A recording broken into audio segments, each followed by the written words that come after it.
Vous êtes des entrepreneurs et des investisseurs humains. À quoi sert votre réussite socio-professionnelle si votre famille est un échec? Chers parents, je m'adresse à vous dans cette vidéo. C'est dans la préparation de la journée mondiale dédiée aux parents, le 1er juin, que je fais cette vidéo.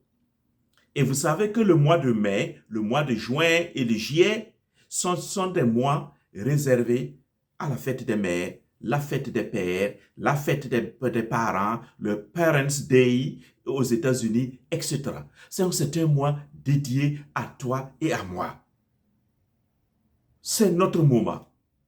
À quoi sert ta réussite socio-professionnelle si l'éducation de tes enfants constitue un échec, une amertume pour toi?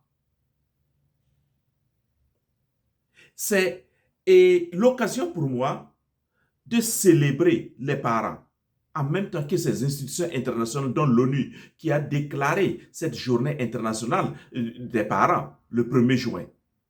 Et à cette occasion, j'ai publié un livre que voici: Gratitude et recommandations aux parents, stratégie pour un leadership parental. Il est bon de célébrer les parents, il est bon de féliciter les parents, mais il est encore mieux de les outiller afin qu'ils puissent accomplir leur rôle comme il se doit. La parentalité ne s'improvise pas. La parentalité ne tombe pas des cieux. La parentalité ne vient pas seulement de l'effort spirituel dans les prières. C'est un support, d'accord. Mais la parentalité devient efficiente et effective lorsque tu as les bons outils pour opérer en tant que parent leader, pas en tant que parent géniteur. Il y a des gens qui se contentent simplement d'être des géniteurs. Ils ont mis des enfants au monde, un enfant, deux enfants, trois enfants au monde, et ils sont simplement pères, ils sont simplement mères, mais ils ne sont pas encore parents. Oui, être père, être mère, donc être géniteur, tout le monde peut le devenir. Oui, tout le monde peut le devenir, à moins que tu n'aies un problème au niveau de tes organes génitaux. Sinon, tout le monde peut le devenir, sans effort, sans réflexion. Oui, j'ai vu des gens mentalement malades, mais qui ont enfanté et qui sont devenus mères, qui sont devenus pères. J'ai vu des gens irresponsables sur tous les plans, sur tous les aspects de leur vie, mais qui sont devenus pères ou mères. Donc, être géniteur, ce n'est que la première étape. Mais là, l'ultime étape, c'est d'être parent. Et cela n'est pas donné à tout un chacun. Cela, être parent, ça s'apprend. Être parent, ça s'acquiert par l'effort quotidien, par l'apprentissage quotidien. Être parent, c'est là, c'est le las.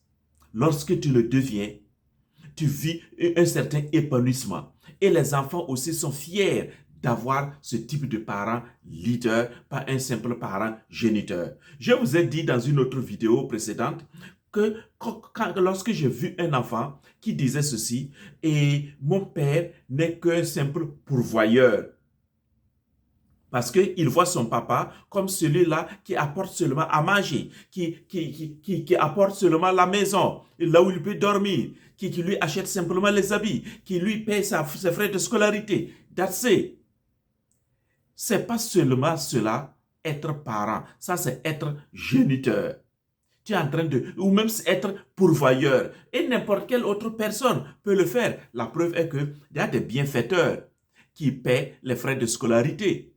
Moi, j'ai organisé dans le passé la récolte de beaucoup d'argent en Afrique qui constituait à payer les frais de scolarité. Et ces bienfaiteurs-là, ces investisseurs ne connaissaient même pas ces enfants.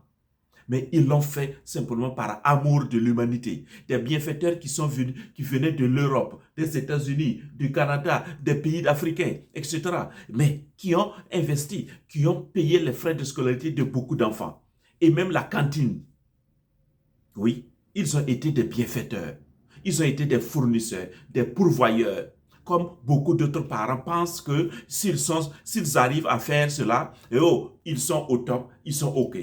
Non, ce n'est que le premier step, la première étape de ta vie de parentalité. La seconde étape et l'ultime étape, c'est de devenir parent.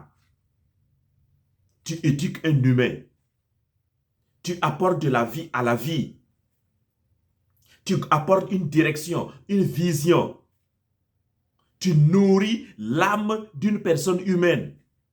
Ça, tout le monde ne peut pas le faire parce que si toi-même, tu ne l'as pas, qu'est-ce que tu vas donner si tu ne l'as pas? Être parent, j'ai connu des gens qui ont été des parents ou qui sont toujours même des parents. Non pas qu'ils ont mis au monde cet enfant, mais ils ont pris en main le petit bras de cet enfant-là pour le conduire d'un point A à un point B. Ils ont été des parents leaders.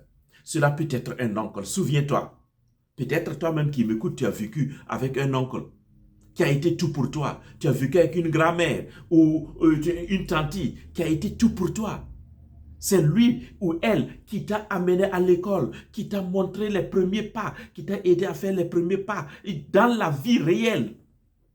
Pendant que ton vrai père géniteur est ailleurs. C'est cela être parent. Ça peut être aussi un tuteur ou une tutrice qui ont pris à cœur ton avenir, ton devenir et qui se sont engagés à fond. Ça, il faut célébrer toutes ces personnes-là à l'occasion du 1er juin, la journée mondiale des parents, déclarée par l'ONU.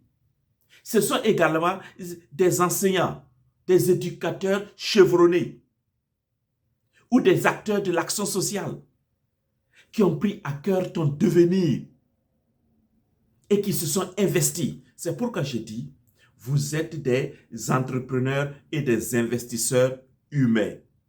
Être parent, c'est devenir investisseur et entrepreneur humain. Et cela, ça s'apprend. Ça ne s'improvise pas. C'est pourquoi, chers amis, ce livre-là, il se trouve dans l'école du couple et de la relation. Oui, il se trouve là.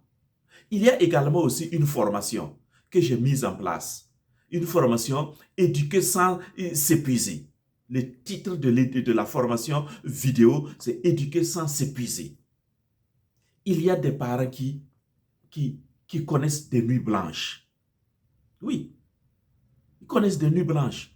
On a l'habitude de critiquer certains parents lorsqu'ils échouent, lorsqu'ils ne font pas bien leur rôle, lorsqu'ils ne remplissent pas bien leurs tâches. On a l'habitude de les critiquer. On a même l'art de les critiquer. Mais est-ce que l'on pense assez aux nuits blanches que ces parents vivent, aux sacrifices invisibles que ces parents vivent, les efforts inédits, oui, les difficultés des parents qui se donnent corps et âme, même s'ils n'arrivent pas à atteindre leurs objectifs, parce qu'ils n'ont pas été préparés à cela.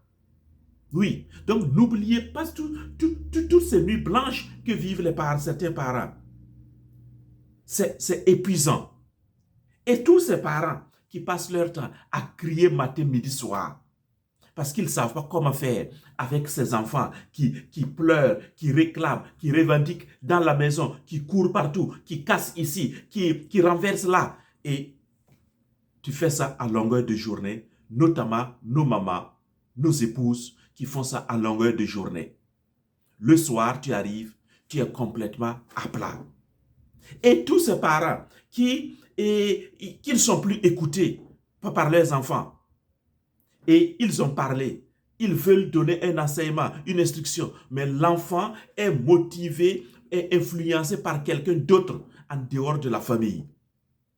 En ce moment, toi parent, tu n'es plus un leader.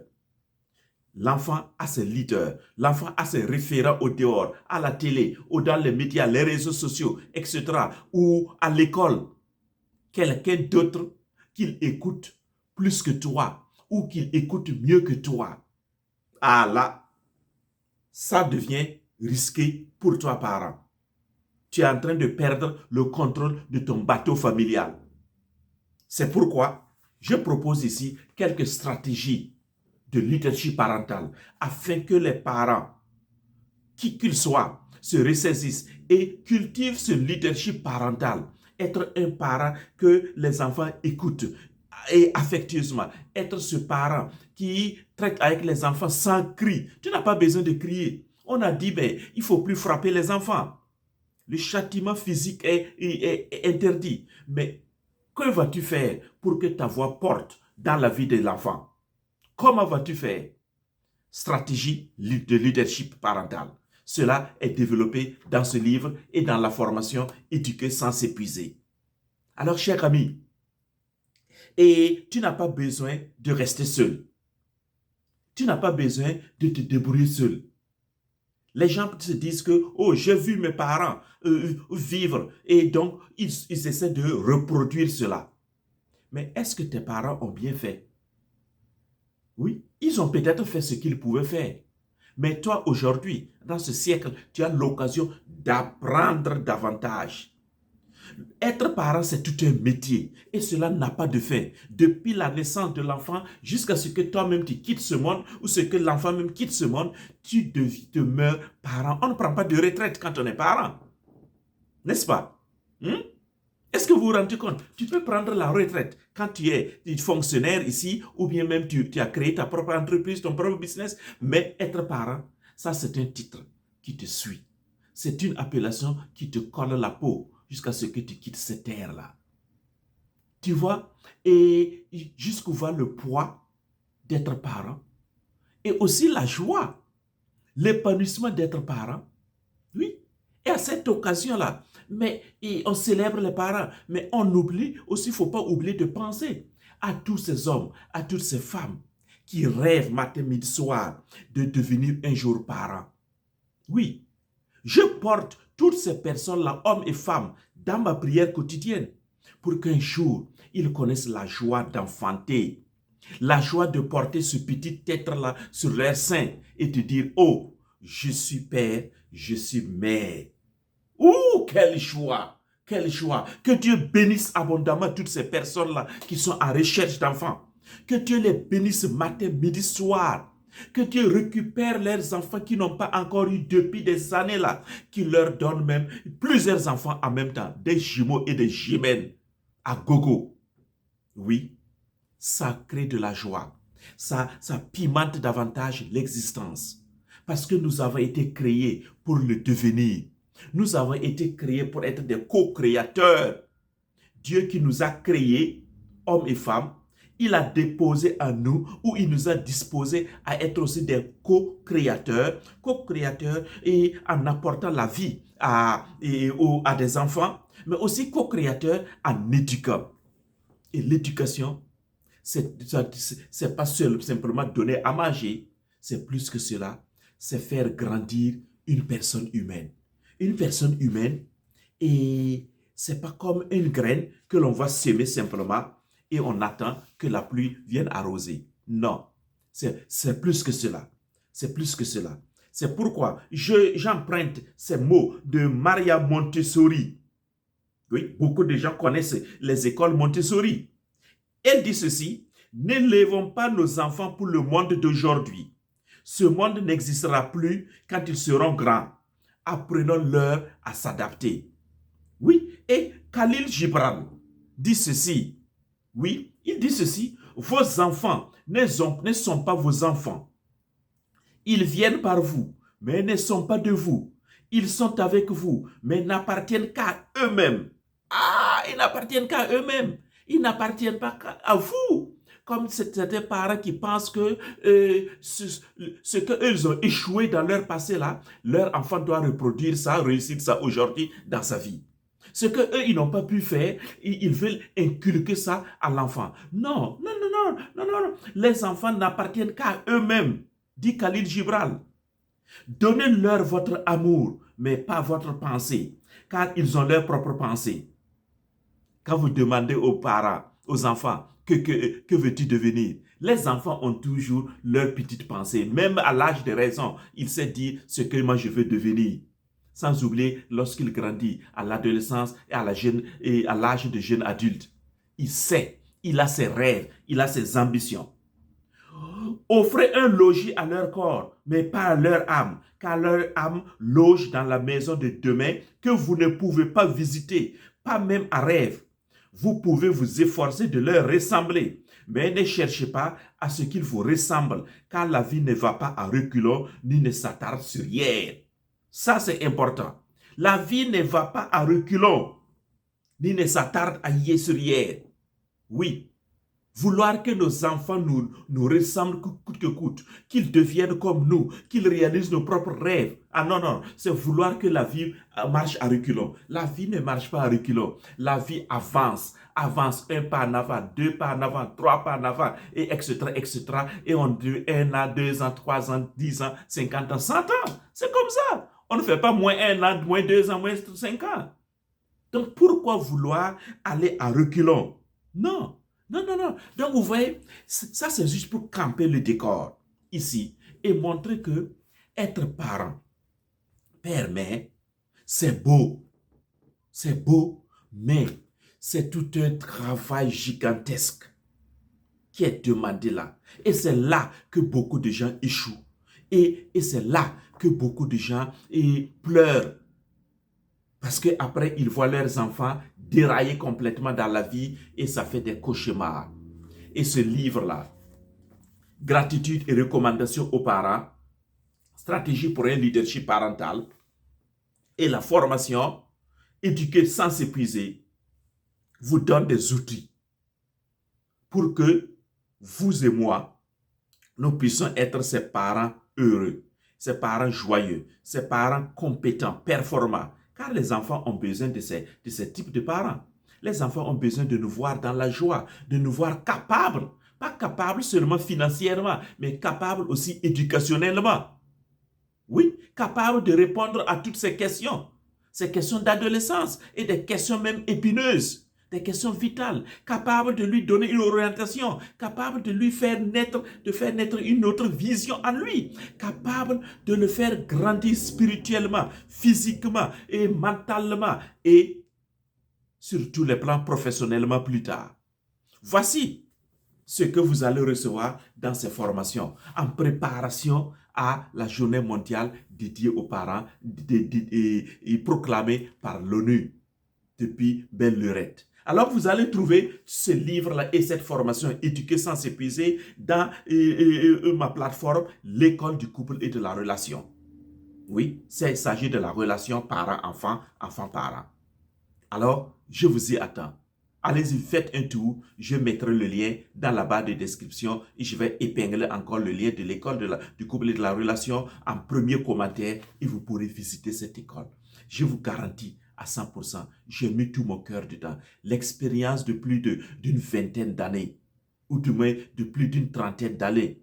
Car moi, j'ai été parent avant d'être parent.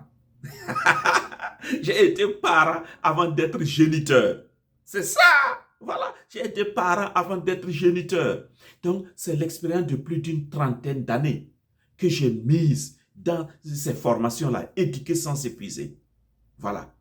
Non seulement ma propre expérience, mais aussi l'expérience que d'autres personnes ont vécu. Je les ai accompagnés ou eux-mêmes, ils ont vécu des choses et on a travaillé ensemble. Et j'ai ramassé tout cela pour vous présenter afin que vous ne passiez pas par ces erreurs-là encore, mais que vous alliez tout droit au but.